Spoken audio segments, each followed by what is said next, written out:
This topic is using a table of equivalent ratios to find a missing quantity in a ratio.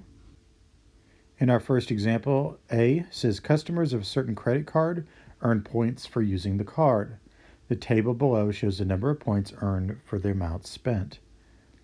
And then we have some things to choose from. So the first thing I'm going to do is figure out my ratio here. And it looks like points to dollars, 30 to 3 is my ratio. And I can simplify 30 over 3 means 10 to 1. And I can double check to make sure that that is the correct ratio. 10 to 1 means 10. You get 10 points for every $1 spent. So meaning if I spend $5, I should be times 10, and that's correct 50. 7 times 10 should be 70. So that is my correct ratio. And first option here says each dollar spent does not always earn the same number of points. That is not correct. Every dollar spent earns 10 points. So this is an equivalent ratio. And it says predict the number of points for spending $8. Well, if we spend $8, we should earn 10 points for each dollar. 8 times 10 is 80 points. Part B says a local store is keeping track of service times. The table below shows the number of customers served and the time it took. So 2 customers to 6 minutes. 2 over 6 can be simplified to 1/3.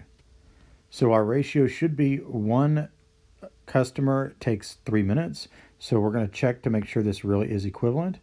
So if we have 5 customers, should take 3 minutes each, should be 15, yes.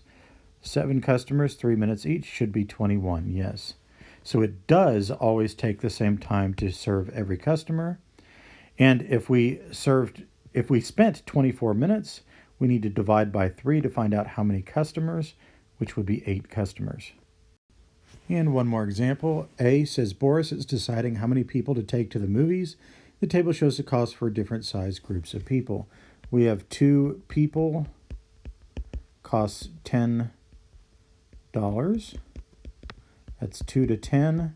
I can simplify that to 1 to 5. So every person should cost $5.